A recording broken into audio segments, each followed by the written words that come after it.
Okay, this is lecture number 5. And in the previous class, and by the way, am I audible to everyone? I guess I'm unmuted. Hello, am I audible to? Yes, sir, you are audible. Oh, okay, thanks.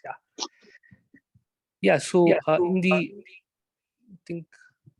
in the previous class, we were looking at the idea of chopping, and we were doing this chopping because the baseband amplifiers, they introduce what is known as the flicker noise, which has a very high energy at low frequencies. So instead of taking the signal and amplifying it directly at low frequencies where we have flicker noise present, what we did was we upconverted the signal to a higher frequency where the effect of the flicker noise is negligible, right? And this was done by multiplying the input signal with a periodic signal, say cos 2 pi fst. And once we do the amplification at the high frequency, we again downconvert the signal by again multiplying it with the same periodic signal. And we saw that in practice, instead of multiplying with cos signal, it is much easier to multiply the incoming signal with a periodic square wave going from -1 to +1, right? Because with fully differential implementations, this can be realized using 2 pairs of switches. So one pair is configured like this. It connects the signals in a straightforward manner. And the other pair of switches connects the signals in a crisscrossed fashion. Okay. So in this class, we will actually look at how can we design a narrow bandpass filter.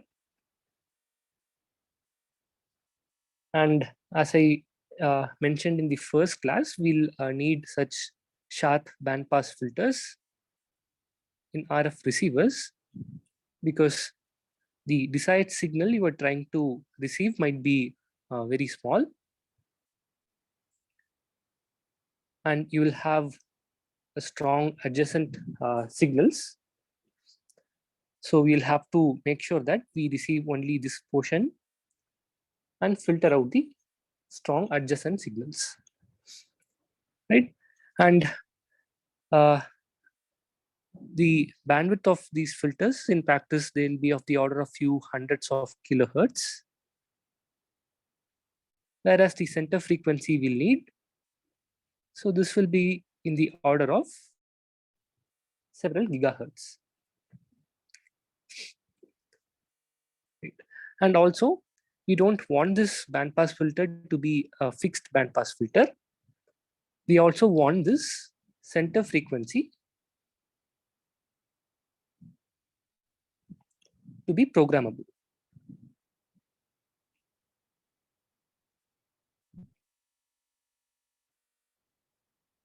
Okay, so let's see how we can do that.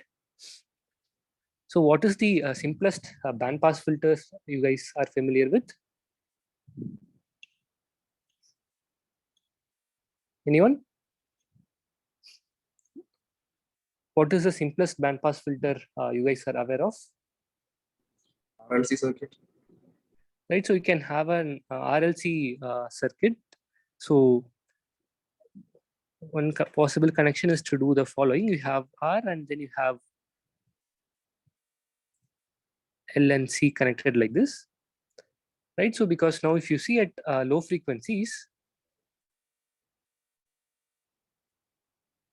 let's say call it V0 and Vi.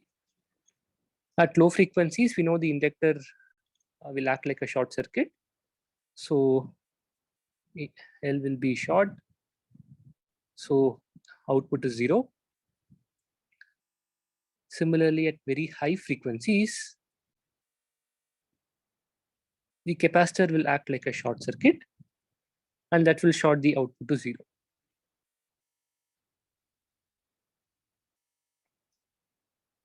Now, in between, where the frequency is 1 by 2 pi root LC, both the inductor and capacitor, they will have opposite impedances, right? So they will cancel off, and L and C will be open. So which means this portion is completely open. So the output is equal to the input, right? So if we try to sketch the frequency response, you will find that at I'll call this frequency as F0. So at F0, you will have the magnitude to be 1, and then it will fall something like this. Okay. Now, although this is a fairly good bandpass filter, there are a couple of issues with this. One, first of all, on ICs, having inductors might not be so viable, right? But and another important reason why this might not fit our application here is because, as we saw here, we require the center frequency to be programmable, right? And at the same time, when we change the center frequency, we don't want the bandwidth to change, right? We want the bandwidth to be fixed, and we want only the center frequency to be programmable. But in this LC filter, the moment I try to change F0 by changing the value of any of these components, the bandwidth also changes.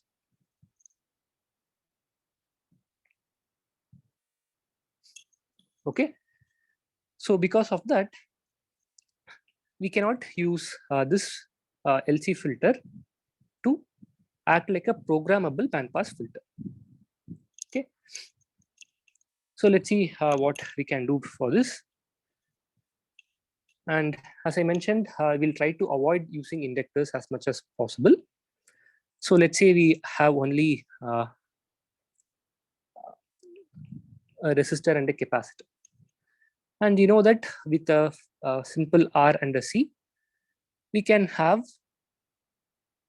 a low pass filter, right? And if I choose R and C to be very large, this will help us realize a very narrow low pass filter, right? So if you look at the frequency response, it might look something like this. Okay. So now, if you think about it, we need narrow filtering at some center frequency F0, right? But we have a good narrow and a sharp low pass filter, right? That is filtering at DC. Okay. So this is now similar to the case of what we had with the chopping, right? So what do you suggest we can do? So if you think about it, we have a signal that is around the frequency F0, and we want to filter this. We want to do filtering around this frequency F0. But what I'm saying is, we have a very good filter that can provide a narrow filtering around DC. Okay. So what do you think we can do to get a good bandpass filter using this low pass filter? What do you think we can do? Any suggestions?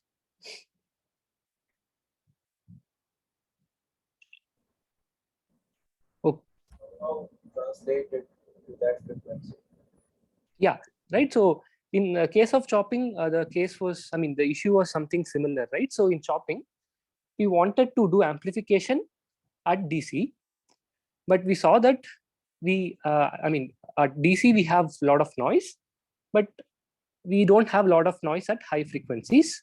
So we shifted the signal to high frequencies, did our processing, and then down converted it. Right here we have something similar. We need to do filtering at F0, right? But we say that we don't have a good bandpass filter at F0.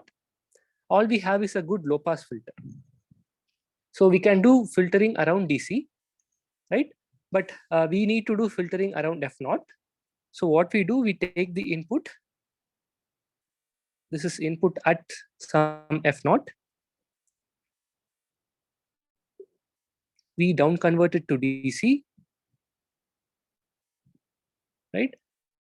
And then do low pass filtering.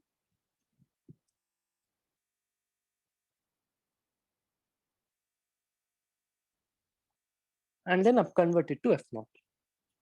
Is that fine? So any questions in this?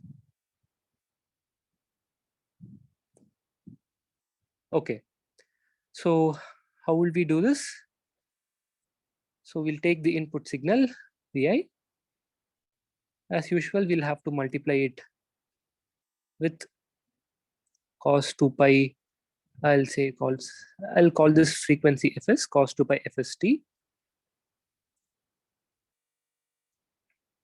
So this will be our narrow low pass filter. And then we'll do multiplication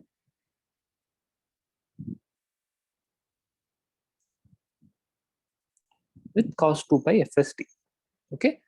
And remember that this is a low pass filter.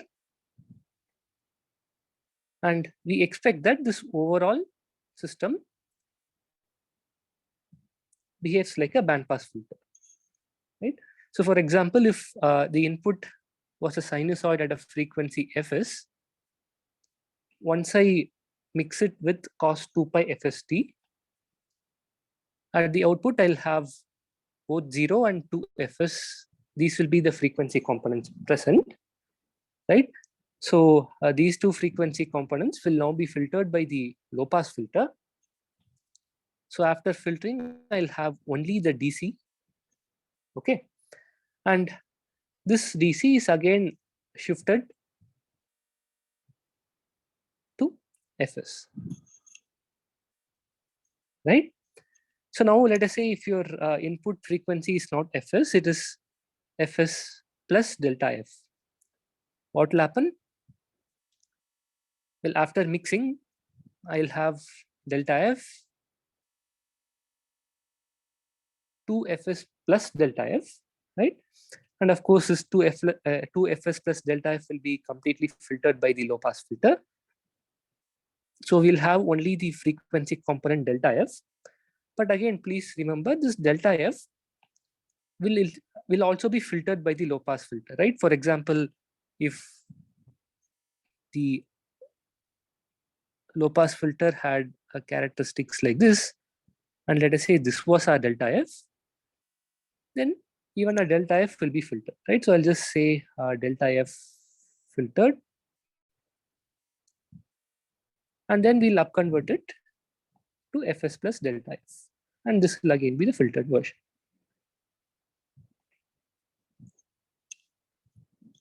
Is that fine? Okay. So overall, we expect that this low pass filter is now the characteristics of this low pass filter is kind of translated in frequency by this frequency Fs. Okay. So to understand it, let's look at this. So let us say you have a filter h of f. Okay. And let us say I feed in a signal which is a complex exponential e power j 2 pi ft. What will be the output of this filter?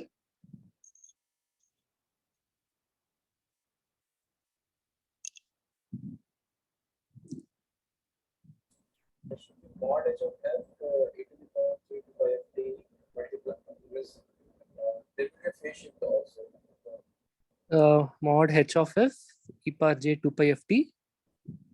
Basically, there will be a phase shift in the input j to by ft parts of Yeah. I mean, so if you finally see, the output will just be h of f times e power j 2 pi ft, right? Because this itself is a complex number, right?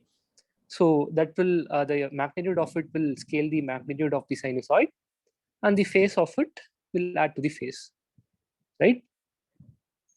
Is that okay? Is everyone familiar with this?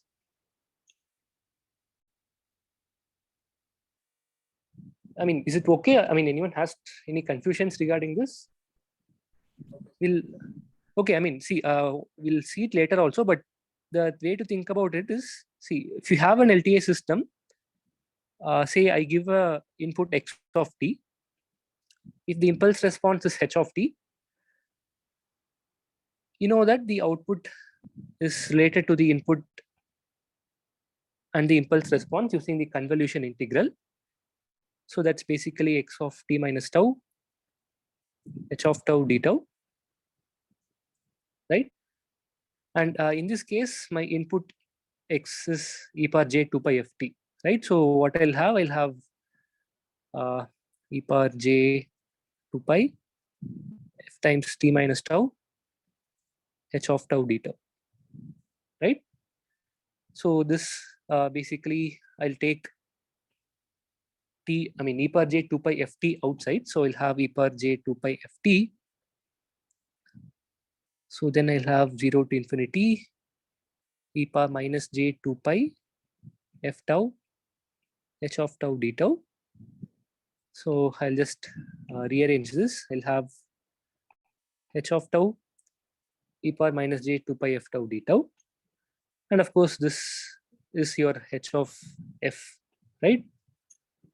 Okay. So basically, if you feed in a complex exponential to an LTA system, the output will be the frequency response h of f times the same complex exponential. Okay. Okay. So now let's say I know this. Let us copy. Oops.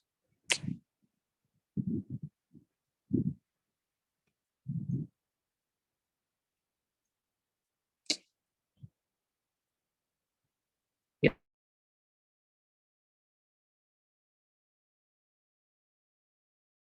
We are actually taking the signal, first multiplying with cos 2 pi fst,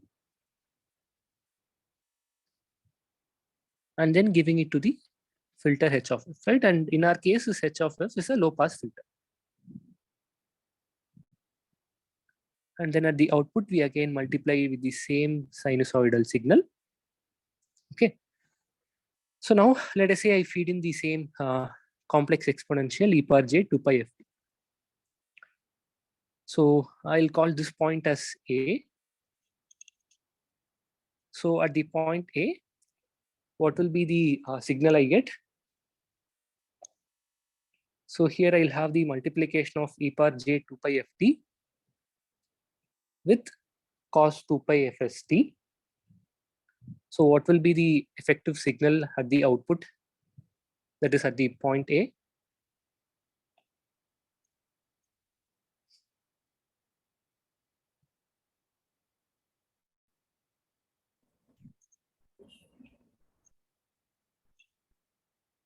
I mean, you know, cos 2 pi fst is e power j 2 pi fst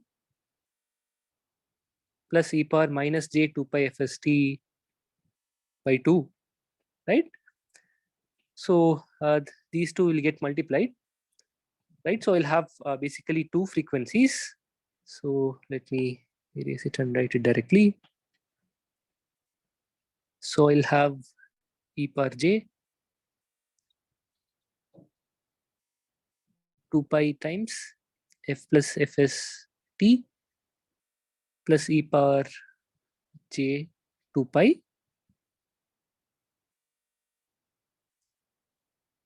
f minus fs t. Is that okay? Okay, so Now at the point B, which is basically the output of the filter,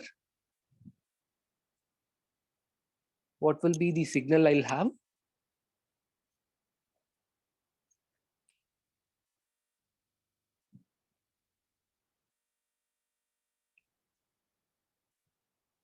Anyone? Well, earlier we saw, right, if we feed in a signal e power j 2 pi ft, and if the filter's frequency response is h of f, the output is h of f times e power j 2 pi ft. Now the frequency, now the signal here has two frequencies, f plus fs and f minus fs, right? So this sinusoid e power j 2 pi f plus fst will get filtered, right? And the scaling factor will be h of f plus fs e power j 2 pi f plus fst.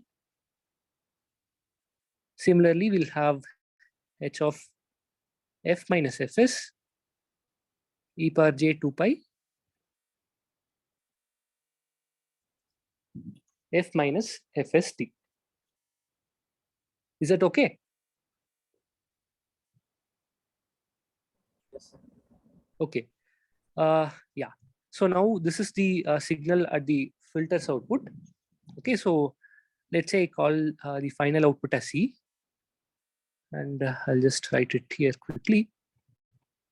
So at the final output C, if I just look at the signal e power j 2 pi ft, what will be the scaling factor for that?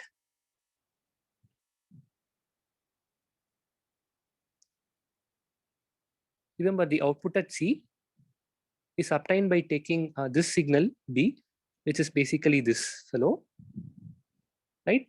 So this signal will get multiplied by cos 2 pi fst to get the final signal at C, right? And as usual, cos 2 pi fst can be decomposed as sum of two complex exponentials, one at a frequency plus fs and one at a frequency minus fs. Okay, so what do you think will be the scaling factor for e power j 2 pi ft at the output? Half of h of f plus fs plus h of f minus fs. Right? Of course, we'll have some other 1/4 or something. Let's forget about that for now. So this is what we'll have, right? Because this f plus fst will get multiplied by e power minus j 2 pi fst. So this gets cancelled. Similarly here, e power j plus 2 pi fst will multiply with this signal, and that will cancel off this. And this is what you will finally end up with, right? So now if you see, I feed in as exponential e power j 2 pi ft to the at the input. It looks like it's getting filtered by this fellow, right? H of f plus fs plus h of f minus fs, right? And we know that h of f is a low pass filter, right? It's a narrow low pass filter. So let's say if this is zero frequency, you will have something like this. Okay. This is mod h of f. And if I look at the effective frequency response, that's going to be this frequency response shifted on either sides by fs, right? So here I'll have fs, I'll have something like this. At minus fs, I'll have something like this. Okay. So overall, you see that we have a bandpass filter. Okay. And now, let's say this low pass filter is designed using a first order RC filter. What will be the 3 dB bandwidth that I've marked here?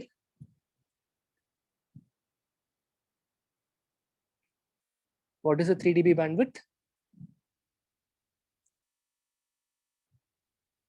It's 1 by RC, right? It's a simple first order low pass filter. The 3 dB bandwidth is 1 by RC. So if I look at the two-sided bandwidth, so how do we write it? I'll just mark with the red arrow. So what will be this two-sided bandwidth? That's going to be 2 by RC, right? Now in the effective frequency response, again, if I look at the bandwidth of this bandpass filter, that will also be 2 by RC, right? So here you see that the bandwidth is 2 by RC. And what is the center frequency F0?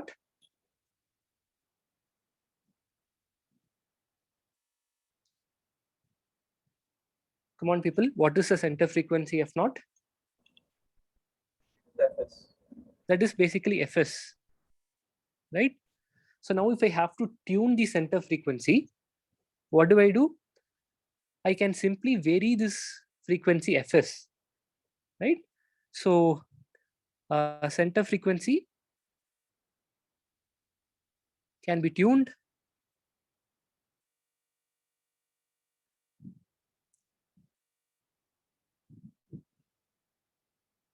by varying Fs, right?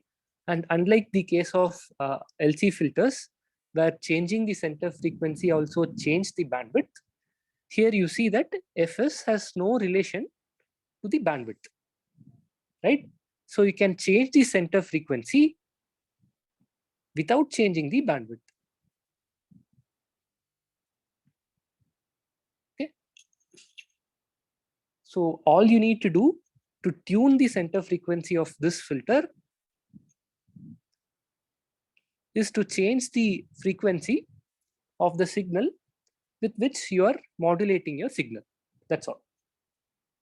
Okay.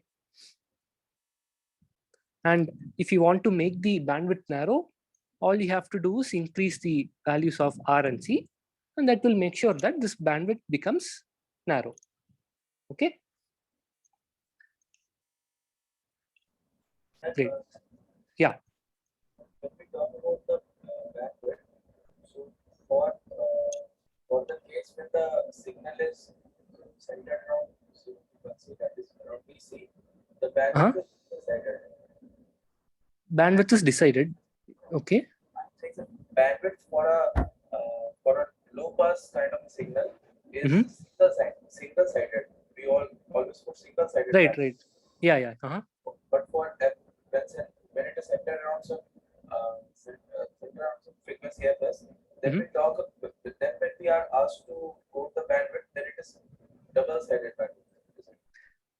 Yeah. I mean, it makes sense to talk about double-sided bandwidth because your actual signal, RF signal, will be, let's say, this, right? So this will be the bandwidth. So I mean, it is just the terminology or convention. I mean, you can still call this to be the one-sided bandwidth. I don't know if I. My question is that if someone asks me what is the bandwidth of the signal, and if it is a signal, then I will only have to talk about the single-sided bandwidth. Yeah, if you know it's a low-pass signal, yeah, single-sided bandwidth will suffice. Yes. If it's a bandpass signal, usually it will be, when they say bandwidth, it will denote this two-sided bandwidth. Usually that is the case. Was that your question? Yes, sir. Okay. Okay. Great. So the final bandpass filter that we have come up with is this. So we'll take the incoming signal, multiply with cos 2 pi FST, give it to a first order RC filter.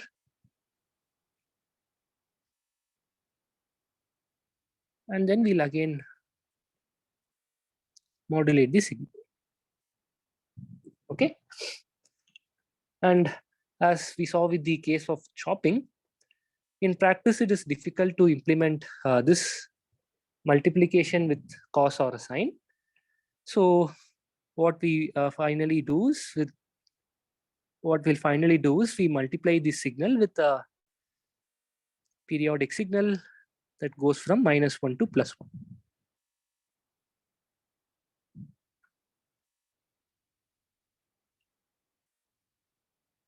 Okay, so this is again BP of t,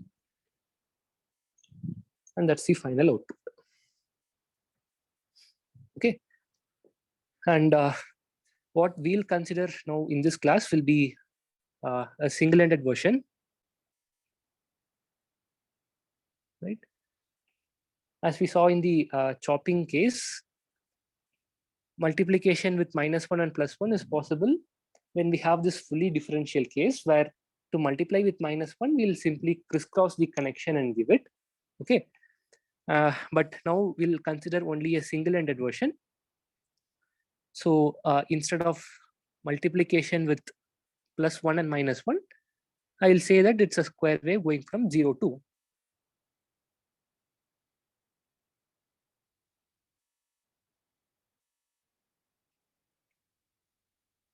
Okay, so this is a P of t that goes from 0 to 1 like this. Okay. Well, the only difference with multiplication with -1 to 1 and 0 to 1 is the fact that when you multiply with this square wave going from 0 to 1, this also has a non-zero DC component, right? That's all. Great. So now earlier when we saw that when we multiplied the signal with cos 2 pi fst here and here, the overall frequency response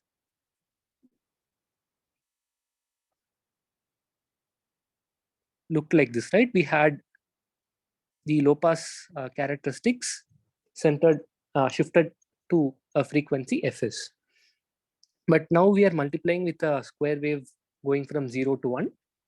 So how do you think the overall frequency response will look like?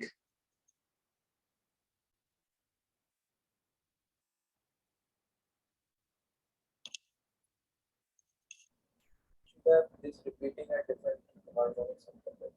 Yeah. So earlier we just had one frequency, right? Cos 2 pi fst that multiplied the signal.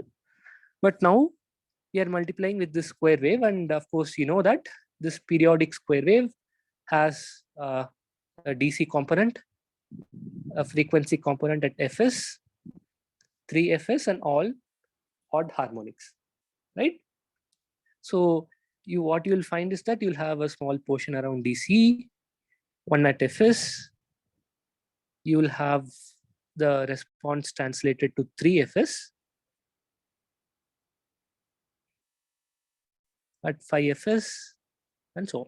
Okay, and you should note that in all the cases the bandwidth here, that will still be the same, just that the maximum gain here, that will keep reducing with frequency.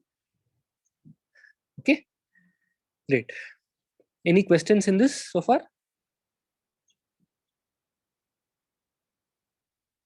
Okay. Yeah, so now we sort of looked how this works in the frequency domain. So let's try to understand how this kind of achieves the bandpass filtering action by looking at the time domain behavior. So for that, first let's draw the complete circuit.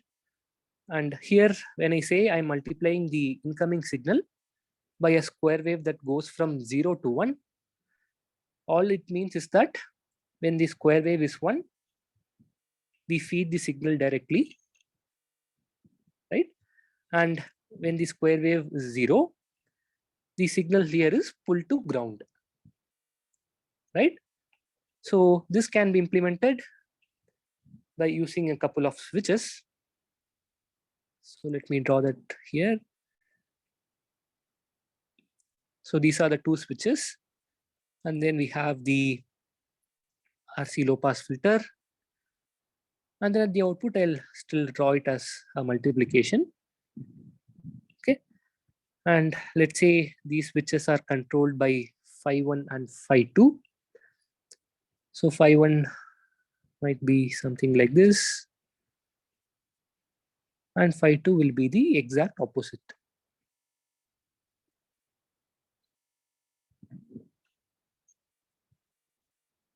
Okay.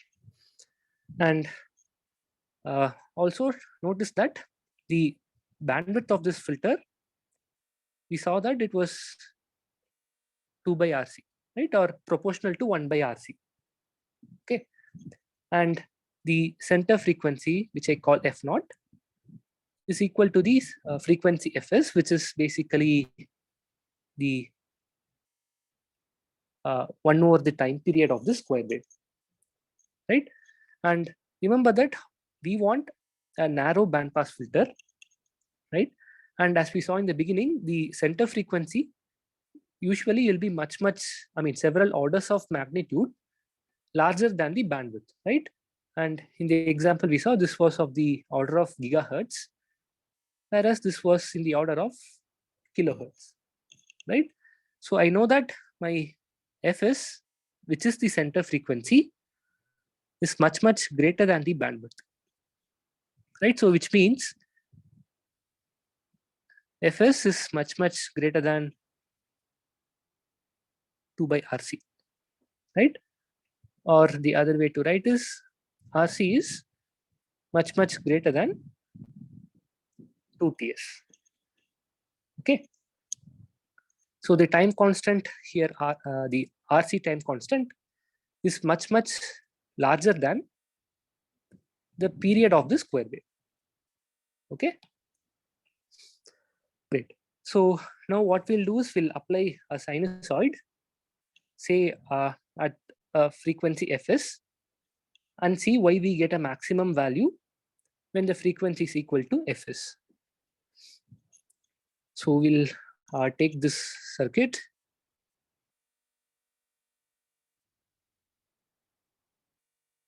I'll have the RC filter, and then the final multiplication with P of t. We'll call it phi1, phi2, RC. And note that RC is much greater than 2Ts. Okay. So let's say that my input is sine of 2 pi FST, right? So what happens? So let's say this is the time axis.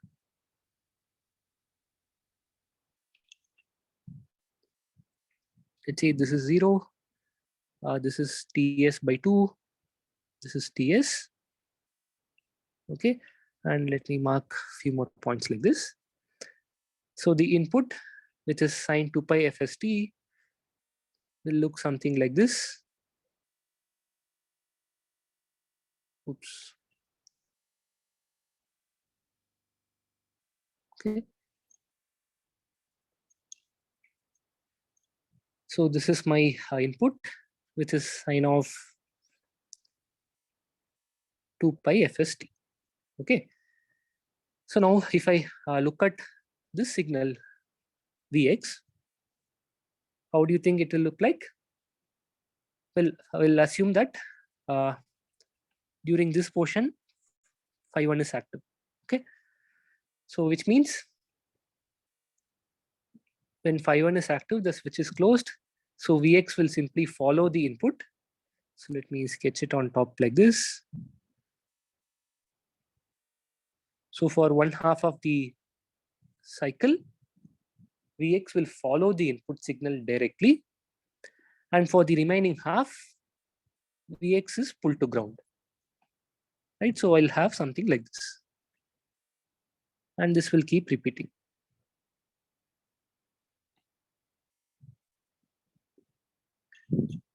Is that fine? Okay. So now this is the, let me draw it here, Vx. Now this is the signal, which I'm highlighting here, that is given to this RC filter, right? And please notice that each cycle the same section of the sine wave is fed to the RC filter, right? So this one half of the sinusoid is what is fed to the RC filter every cycle. Okay, so each cycle, same portion of sinusoid is fed to the RC filter.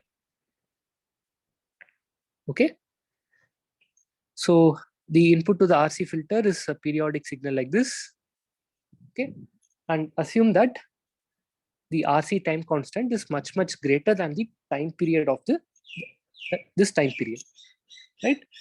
So if that is the case, what will be the output of the RC filter in steady state?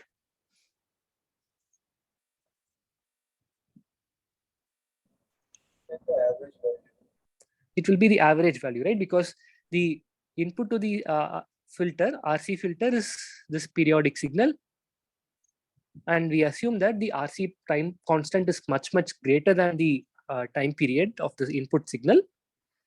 So at the output, finally, we'll have the average of this signal, right? So Vy will be the average of the signal. This will be Vy. So Vy will approximately be equal to the average of Vx. And what is the average of this signal? Assume that the maximum value is 1.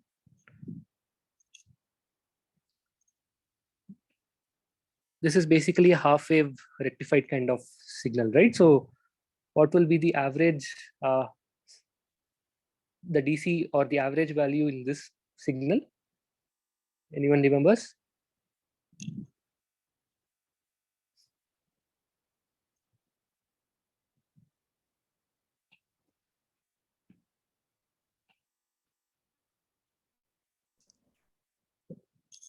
What is the average value? Any guesses? Sorry, I couldn't hear. Sorry. 1 by 5. 1 by pi?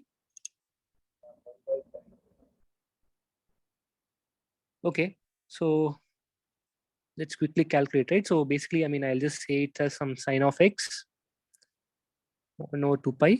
So from 0 to pi. So dx, so what is it? I'll have minus cos x. Yeah, I think he's right. So this will be 1 by pi. Okay, so let me remove it. So this is 1 by pi. So this is the signal Vy. That's more or less constant. And it will look like this. And the constant value will be equal to the average of this waveform.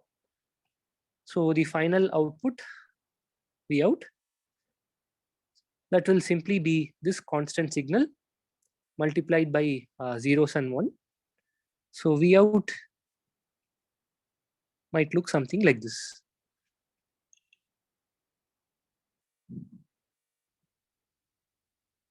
Okay, so the lower portion will be 0, the upper portion will be 1 by pi. Right. So what will be the strength of the sinusoid what will be the strength of the frequency component Fs in this waveform? Now this is again a periodic square wave, right? So this will have all Fs, 3Fs, 5Fs, and so on. We are sort of interested in the strength of the frequency at Fs. So what will be the strength of the frequency component at Fs? Okay.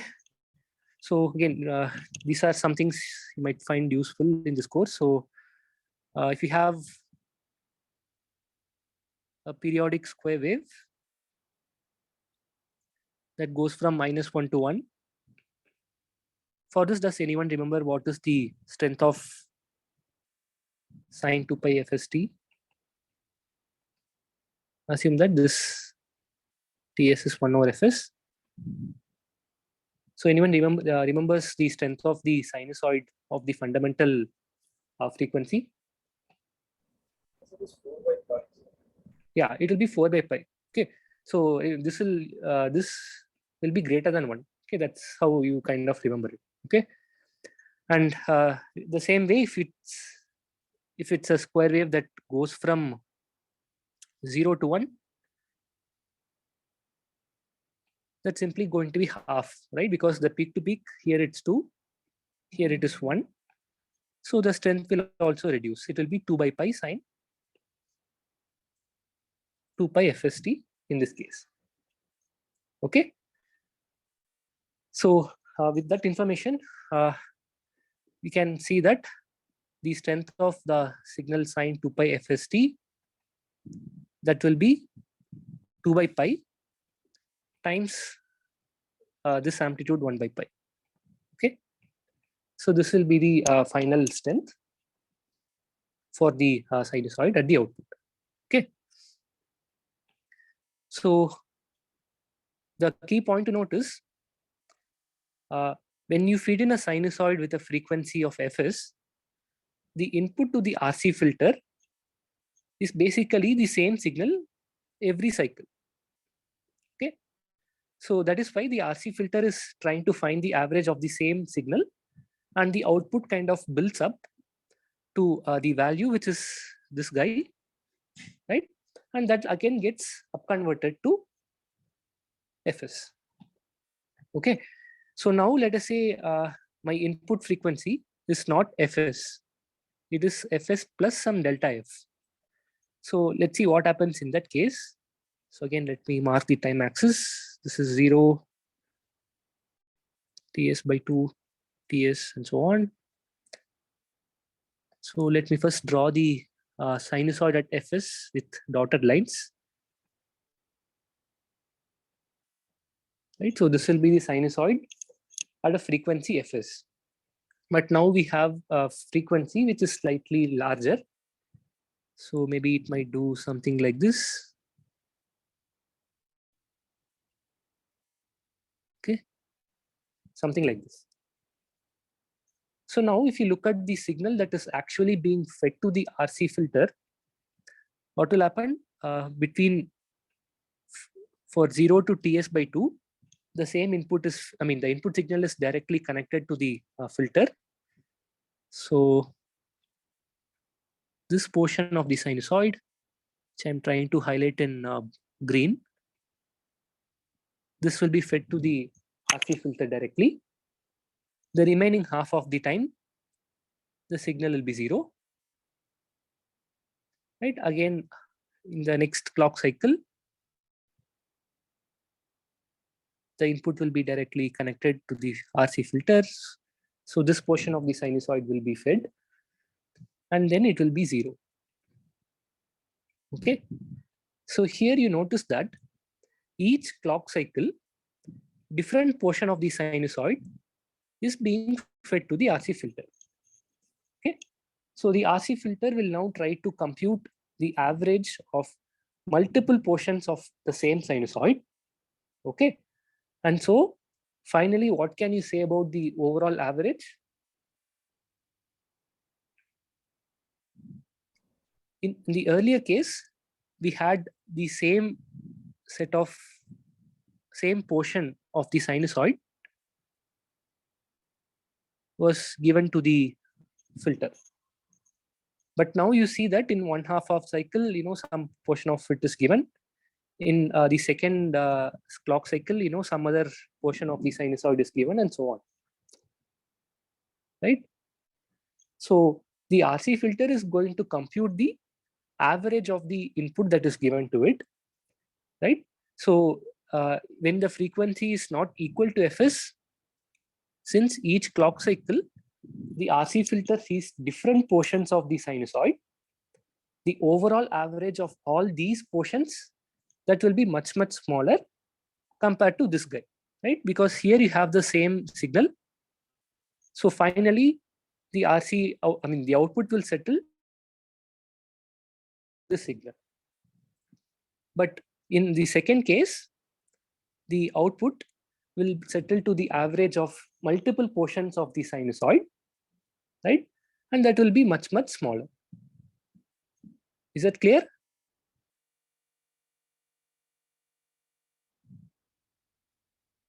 So let me write it here. So when f is fs plus delta f, each clock cycle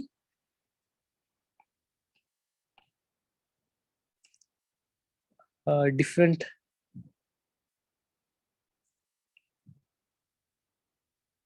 portions of sinusoid gets averaged. Okay. So that is why if I try to look at the frequency response, at fs, I'll have a maximum value. But the moment I deviate slightly from fs, say I call these frequencies, let me mark it here, I'll call these frequencies, the output will be much low. Okay, so and then you will end up with this kind of a bandpass response.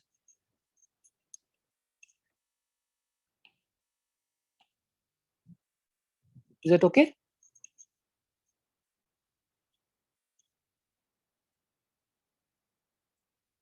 Okay.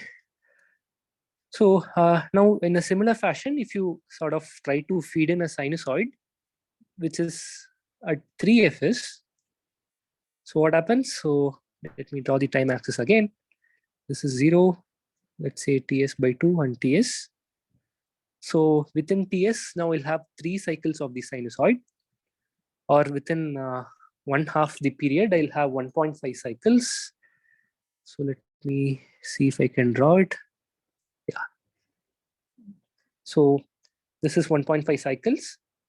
And for the remaining time, the input to the sinusoid, sorry, input to the RC filter will be 0, right? So now again, the next cycle, I'll have the same 1.5 cycles and 0. Okay. So finally, the RC filter will try to average this. And of course, this portion sort of averages to 0. And the final average will be contributed only by this portion. Okay. And that is why the if you look at the strength at 3fs and compare it to fs, at fs you will have a larger gain. At 3fs you will have a smaller gain. Okay. And similarly, if you deviate slightly away from 3fs, the strength drastically falls. So overall, you'll have a frequency response that looks like this. Okay. So any questions in this?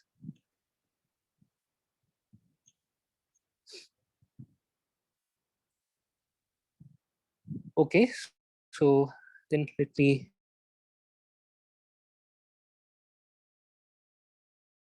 the circuit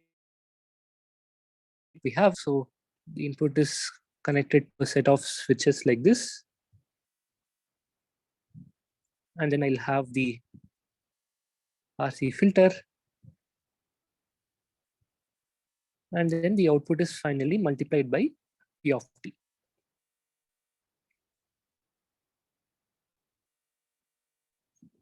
Okay. Now, when recollect that when we gave a sinusoid at a frequency fs, the actual signal at this point Vx, it looked like this, right? So for 1/2 of the time, the sinusoid was fed, and for the other half of the time, the input was shorted to ground. Okay, and we saw that the output Vy got settled to the average of this waveform, right?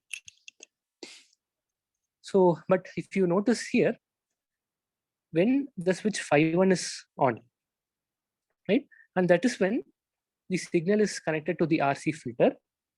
And this is when the capacitor voltage starts to build up, right?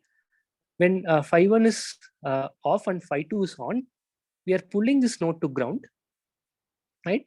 And we are feeding zero information to the RC filter, right? So in a way, the majority of the action happens only when phi1 is active. And when phi2 is low, you're actually pulling this node to ground and trying to reduce the capacitor voltage, right? So let us say you don't want to do that, right? And say we remove this switch here. Okay, so let's see what will happen in this case. So in this case, again, when phi1 is closed, Vx will be determined by the input signal Vin, right? So let me draw with green. So when phi1 is on, the signal Vx still looks like this. Now when phi1 is off, okay, when this switch is open, what do you think determines the node voltage Vx?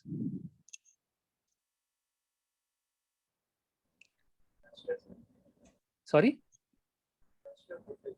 Capacitor voltage, right? Because we know that when phi1 is off, no current can flow here, right? Because the switch is open, so no current can flow.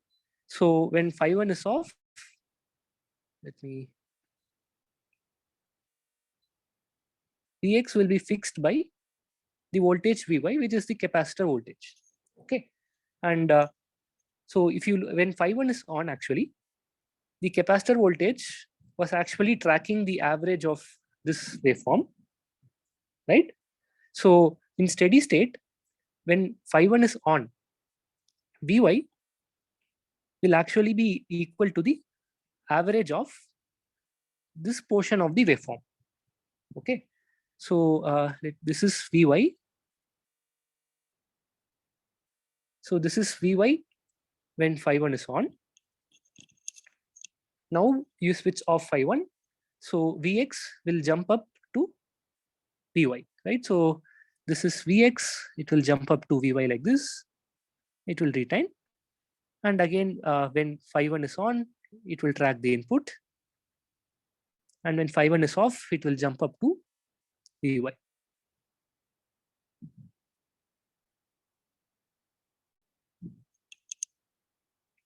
Okay. So now, if you try to find what is the value of Vy, earlier, Vy was the average of this portion, right? When that is, for half of the time we had the sinusoid, and for remaining half of the time, the signal was zero, right? So Vy is the average of, sorry, Vy is average of this signal. But now, when we have removed the switch that shorts the signal Vx to ground, Vy is the average of this portion and this portion. Okay. Now this signal, if I call it, say, some V1, that is this level, which I am calling as V1, is basically the average of just this section of the waveform, this half sinusoid. Okay. So we know that the average of this signal, by this signal, I mean the entire portion, half sinusoid and half of the, I mean, and zero. This we saw was equal to 1 by pi, right? So what do you think will be the average of this waveform now?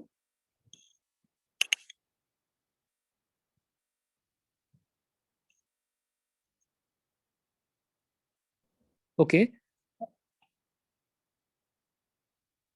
You know that the average of this signal, right? This is 0 and this is half sinusoid. So this is the half sinusoid and this is 0. we know that this was 1 by pi.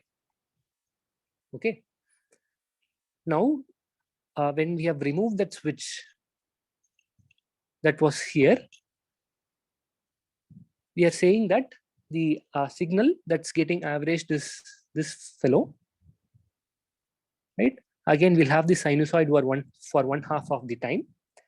And for the remaining half of the time, it is equal to a constant.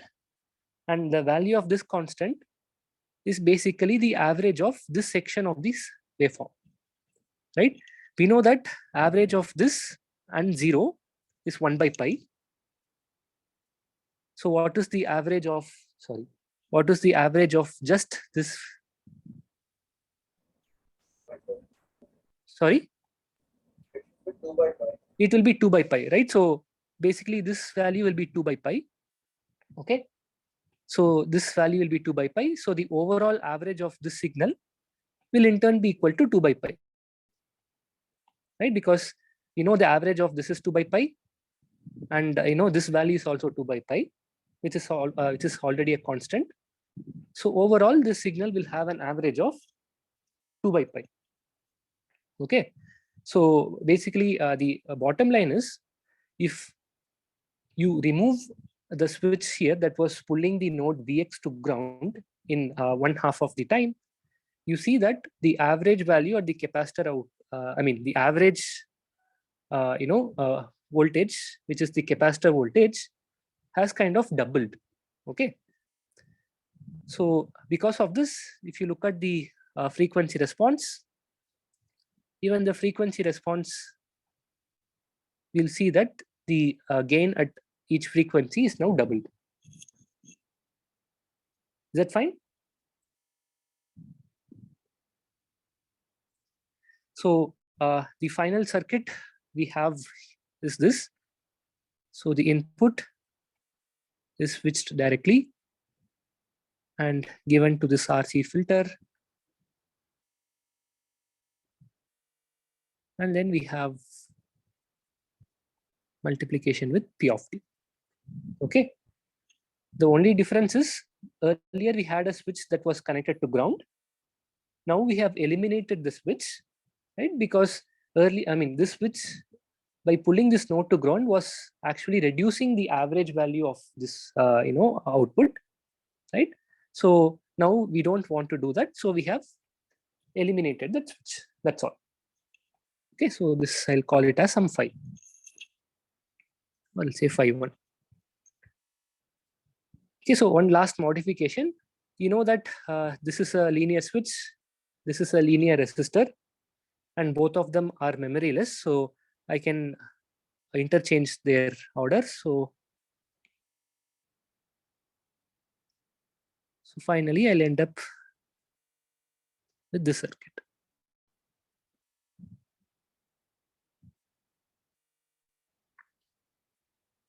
Okay, so this is R, and this is the clock. Okay.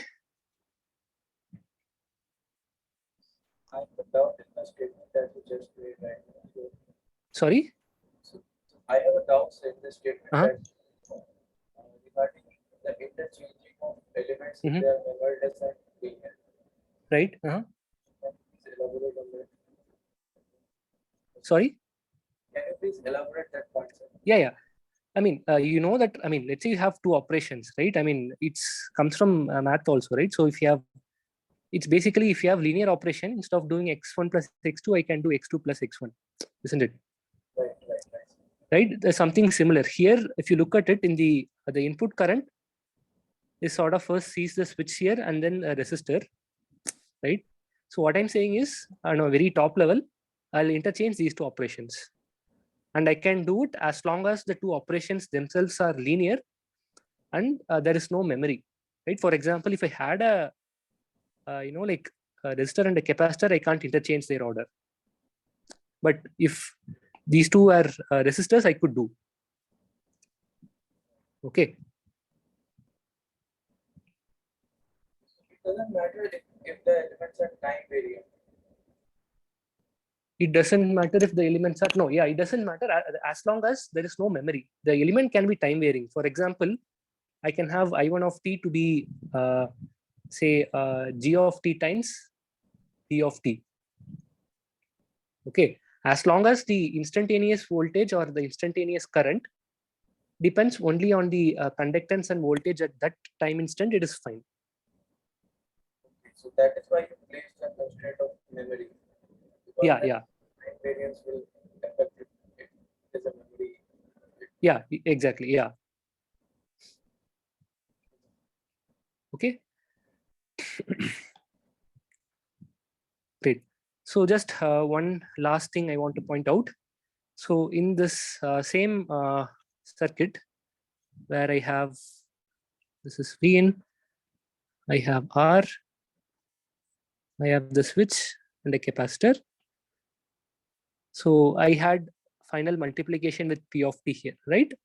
And we know that this acts like a bandpass filter, and the center frequency of the bandpass filter can be varied by simply controlling the frequency at which you are operating the switches here.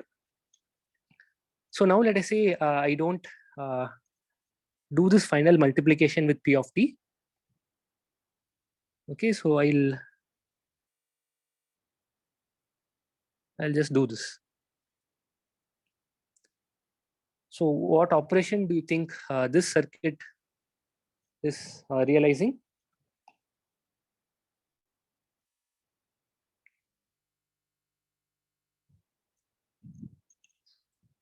Okay, we just saw, right? If we give, if the input was sine 2 pi fst,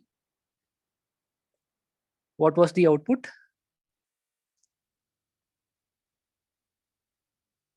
Vy was a constant and it was equal to 2 by pi, right? So this is basically constant. That's the important stuff. So if my input was at a frequency fs, I see that the output is at a frequency 0. So what kind of operation do you think this is performing?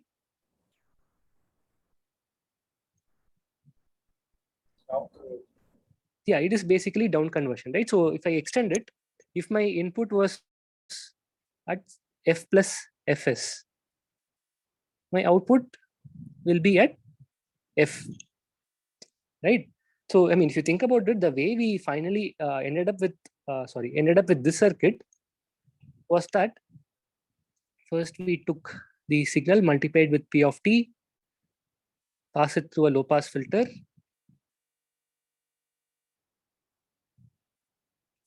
and then multiply it again by p of t, right? Now all I'm saying is I am not doing this. Okay, so this is basically simple multiplication operation, right? So that's going to, if I give any signal at fs plus delta f, I know p of t consists of a sinusoid at fs. So these two will multiply, and at the output I'll have a tone at delta f, and that gets filtered by the low pass filter and comes. Okay, so this is basically a mixer, right? You can this is also called sampling mixer.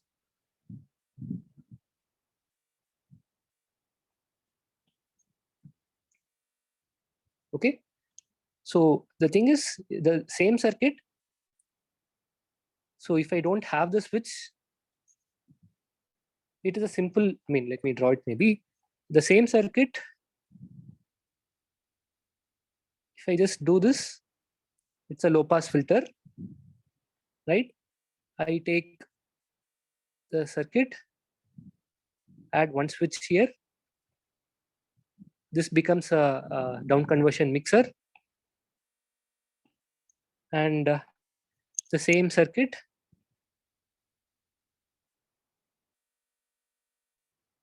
I add one more multiplication with P of t, which is basically a couple of switches again. This realizes a bandpass filter. Right? This is bandpass filter. This is mixer. This is low pass filter. Okay.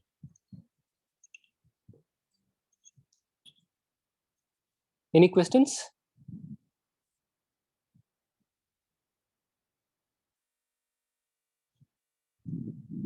Okay, so if not, let's stop here and we'll continue from the next class.